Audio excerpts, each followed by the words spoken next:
Maestro. Yeah, there's a whole lot of techniques going on there. I think it would take Stash about an hour to break it all down. Yeah, how about the blue notes? Yeah, man, I know. I could listen to that guy all day. So, about some of those techniques, Stash, what are we hearing there? You know, I got to be honest when it comes to the finger picking stuff. Well, first off, it's finger picking. So Doc Watson, he's playing with a few picks on his hands. So it's not the flat pick style. And I don't know much about it other than it sounds really good. It's crystal clear and, master of communication, Doc Watson. It's everything's really in tune, in groove, Yeah. and soulful. Also, some of the techniques, it's something I guess I'd like to talk about a little bit for people who don't, know some of these terms and things. I mean, he's doing some of those runs and at the end of some of those phrases doing these really quick hammer-on kind of licks, where he's not picking every note, right? He's kind of doing hammer-ons. Can you kind of explain that technique, Stash, since you're the music teacher? Like, how do you explain that, what a hammer-on Sure. and a pull-off is? Because we've mentioned them before, but not everybody knows what those things are. But they're important techniques for flat-picking guitar, too. Absolutely. Hammer-on and pull-off. A hammer-on, you're hammering on your finger, producing an attack. So you pick one note and then you hammer on a second with your left hand. So it produces two attacks despite the fact that you only picked it once. A pull-off is the same, except instead of hammering on a finger, you're pulling the finger off. Once again, you pick once, you pull off, and that produces two attacks. So one of the cool things, that you hear a lot of the great masters of flat picking is sometimes you can't even tell the difference between when they're picking and when they're hammering on and pulling off. And Doc Watson is definitely one of those masters that every note is extremely articulated, whether it's being picked or hammered on or pulled off. That's great. And that's cool. Yeah, and so that technique is now, absolutely everybody learns how to flat pick guitar. That's one of the techniques you're working on in addition to the scales and the chording and the rhythm and stuff. Is those ornamentations? Is that what you would call them, Timo? Yeah, that's one way of putting it. I mean, that stuff's foundation for all styles of guitar playing at this point. You know? Yeah, rock, everything. That's just, those they used to be maybe extended techniques. Now they're just part of the canon of techniques that everybody has to play, and it comes pretty naturally. It's not like great voodoo science or anything. I was struck by the very Delta blues diminished chords in the beginning. That's a certain family of turnarounds that the Delta guys use when they play solo guitar that has these diminished chords instead of the usual more, for lack of a better term, jazz turnarounds from Count Basie days. Do da da da da, and they're filling it all out with these diminished chords that you would hear like Robert Johnson do or something like that.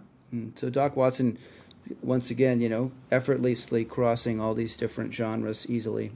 Right.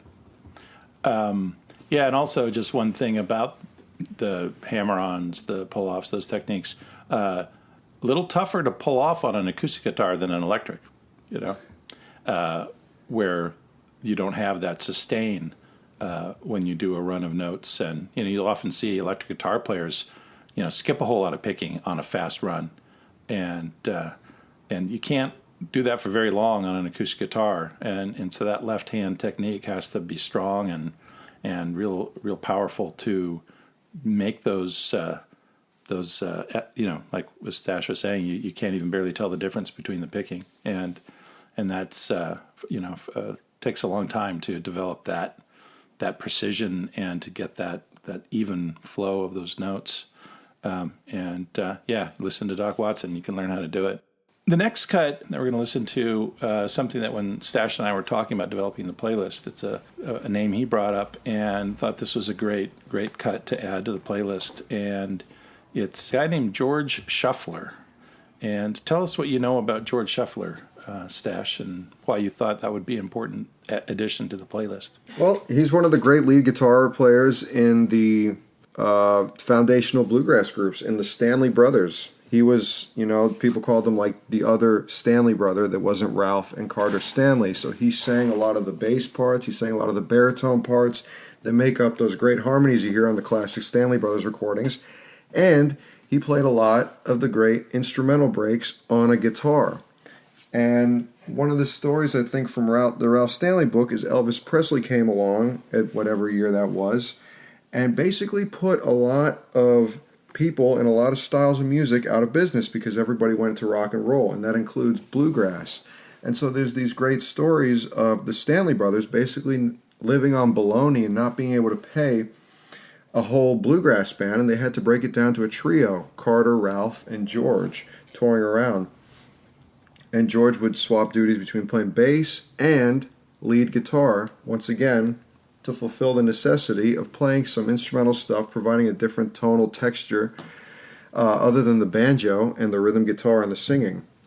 And so you get this real, like, when I listen to George Shuffler, I get this real, like, innovative thing going on. Like, he's just trying to make the music tick however he can. He's just trying to make it go forward because, like, Elvis is trying to take everybody's money by doing the rock and roll thing, and they're just like, come on, we got to keep this thing alive. How are we going to do it? And so he brought a really cool cross-picking style, which is kind of, it sounds like finger picking because they're playing across the strings, but it's all with the flat picks. So it's pretty technically demanding, and again, technically speaking, he had a certain way of picking it, that it wasn't always down, up, alternate picking style. Sometimes he'd do 2 rest strokes at once, whether both going down across the strings or both going up, which produces a very distinct rhythmic pocket.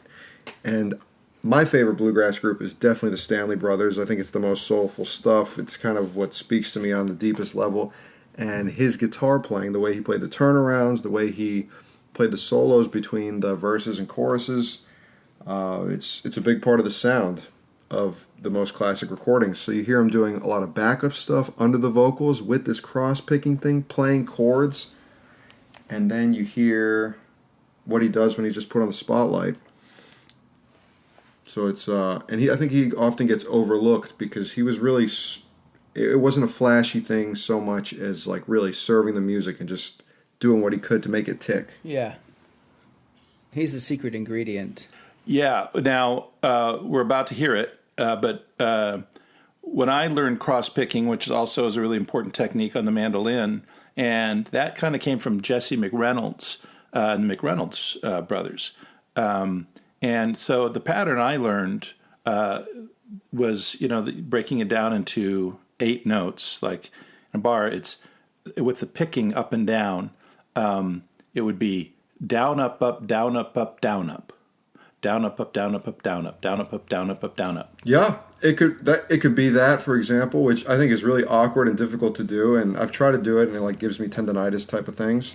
It's not easy. And you could also do the reverse of that, which would be like going the other way, be down, down, up, down, down, up, down, up. Right. So when we, like you said, when we're describing cross-picking, it's getting that kind of float of this kind of, not an arpeggio of notes, but I don't know what you call it, this rhythmic pattern of notes that can have these different accents with the downstrokes and the upstrokes and things. And it's a beautiful technique, and we're going to hear it right now with George Shuffler with playing with the Stanley Brothers and a song called Mother Left Me Her Bible.